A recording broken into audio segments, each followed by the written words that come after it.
Alice's Adventures in Wonderland by Lewis Carroll. Read by Luke Donovan. Chapter 9. The Mock Turtle Story. "You can't think how glad I am to see you again, you dear old thing," said the Duchess, as she tucked her arm affectionately into Alice's, and they walked off together. Alice was very glad to find her in such a pleasant temper, and thought to herself that perhaps it was only the pepper that had made her so savage when they met in the kitchen. "When I'm a duchess," she said to herself, not in a very hopeful tone though, "I won't have any pepper in my kitchen at all.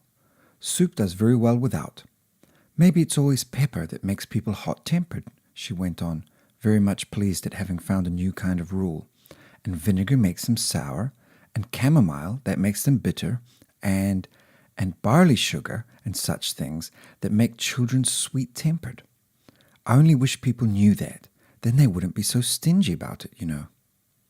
She had quite forgotten the Duchess by this time, and was a little startled when she heard her voice close to her ear. "You're thinking about something, my dear, and that makes you forget to talk. I can't tell you just now what the moral of that is, but I shall remember it in a bit." "Perhaps it hasn't one," Alice ventured to remark. "Tut, tut, child," said the Duchess. "Everything's got a moral, if only you can find it." And she squeezed herself up closer to Alice's side as she spoke. Alice did not much like keeping so close to her.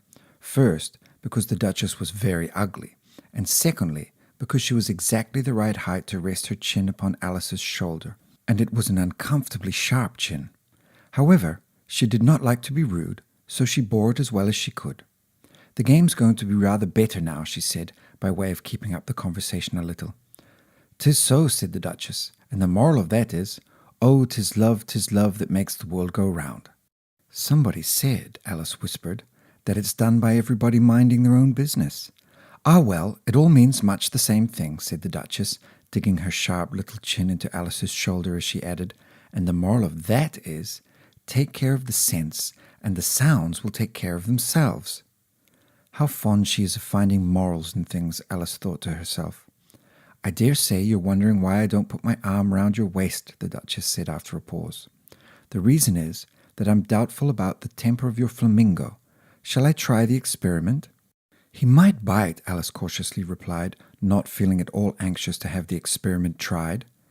"Very true," said the Duchess. "Flamingos and mustard both bite.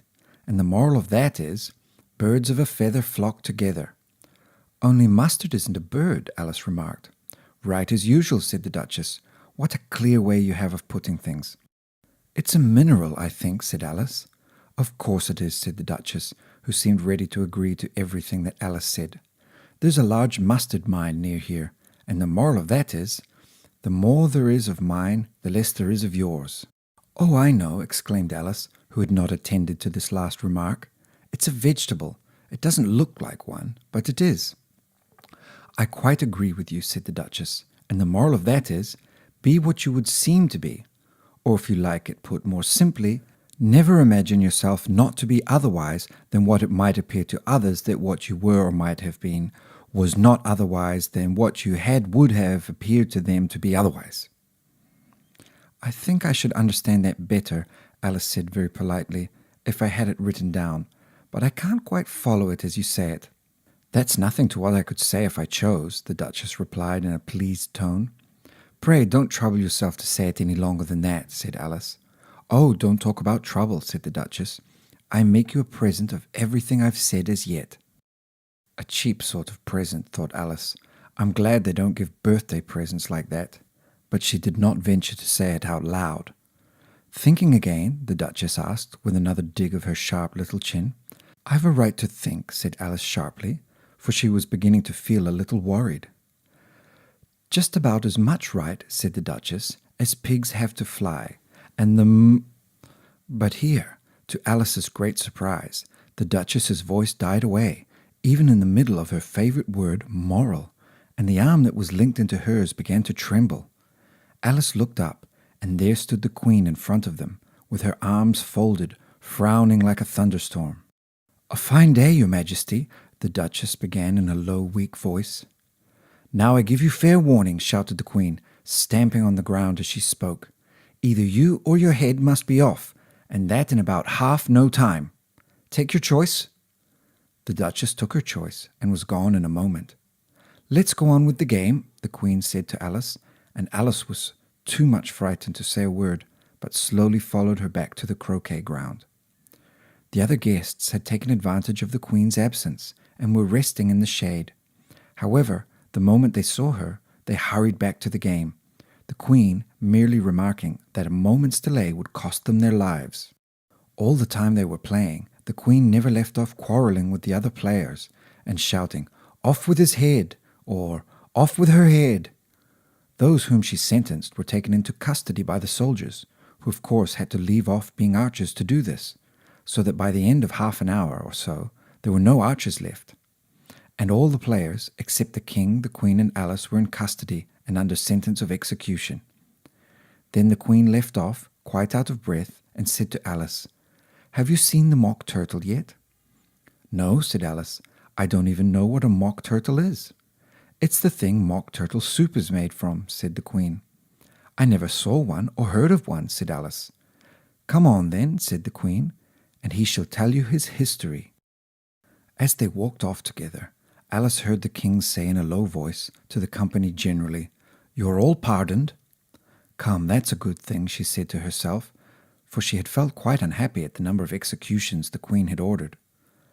They very soon came upon a griffin, lying fast asleep in the sun. If you don't know what a griffin is, look at the picture. "Up, lazy thing," said the Queen, "and take this young lady to see the Mock Turtle and to hear his history. I must go back and see after some executions I have ordered."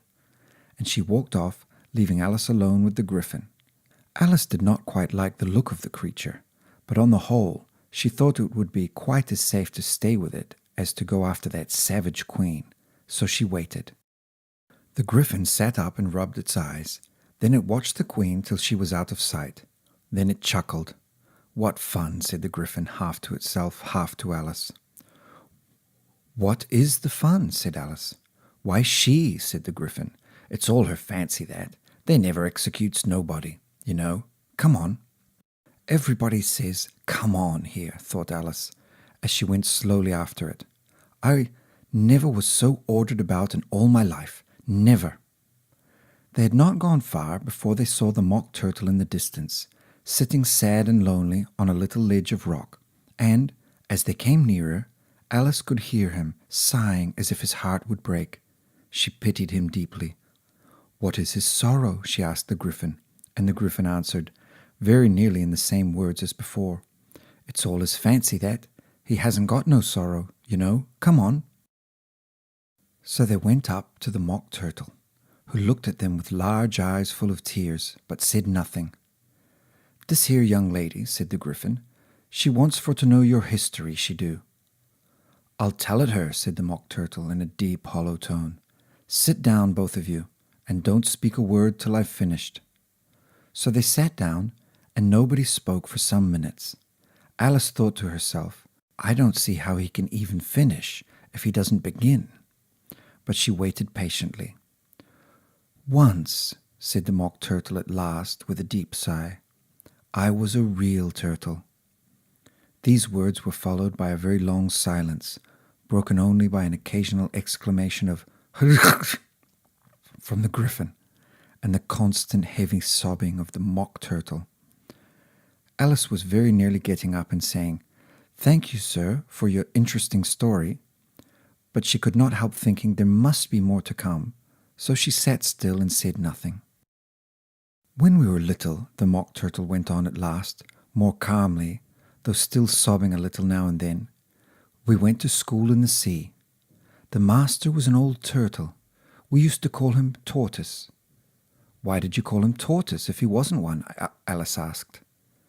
"We called him Tortoise because he taught us," said the Mock Turtle angrily. "Really, you are very dull." "You ought to be ashamed of yourself for asking such a simple question," added the griffin. And then they both sat silent and looked at poor Alice, who felt ready to sink into the earth. At last the griffin said to the Mock Turtle, "Drive on, old fellow. Don't be all day about it." And he went on in these words. "Yes, we went to school in the sea, though you mayn't believe it." "I never said I didn't," interrupted Alice. "You did," said the Mock Turtle. "Hold your tongue," added the griffin, before Alice could speak again. The Mock Turtle went on. We had the best of educations. In fact, we went to school every day.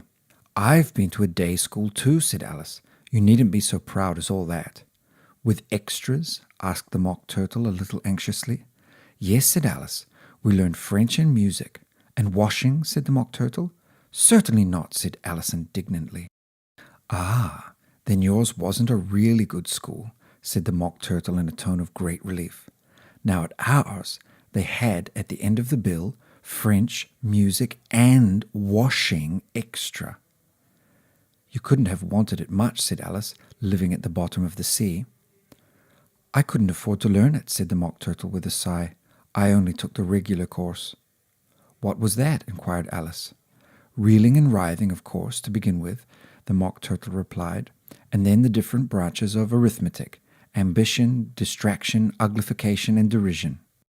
I never heard of uglification, Alice ventured to say. What is it? The Griffin lifted up both its paws in surprise. What? Never heard of uglifying? It exclaimed. You know what to beautify is, I suppose. Yes, said Alice doubtfully. It means to make anything prettier. Well then, the Griffin went on, if you don't know what to uglify is, you are a simpleton. Alice did not feel encouraged to ask any more questions about it, so she turned to the Mock Turtle and said, What else had you to learn? Well, there was mystery, the Mock Turtle replied, counting off the subjects on his flappers. Mystery, ancient and modern, with seaography, then drawling. The drawling master was an old conger eel that used to come once a week. He taught us drawling, stretching, and fainting in coils. What was that like? Said Alice. Well, I can't show it you myself, the Mock Turtle said. I'm too stiff, and the Griffin never learnt it. Hadn't time, said the Griffin. I went to the classics master, though. He was an old crab, he was. I never went to him, the Mock Turtle said with a sigh. He taught laughing and grief, they used to say. So he did, said the Griffin, sighing in his turn, and both creatures hid their faces in their paws. And how many hours a day did you do lessons? Said Alice in a hurry to change the subject. 10 hours the first day, said the Mock Turtle, 9 the next, and so on. What a curious plan, exclaimed Alice. That's the reason they're called lessons, the Griffin remarked, because they lessen from day to day. This was quite a new idea to Alice, and she thought it over a little before she made her next remark. Then the 11th day must have been a holiday. Of course it was, said the Mock Turtle. And how did you manage on the 12th? Alice went on eagerly.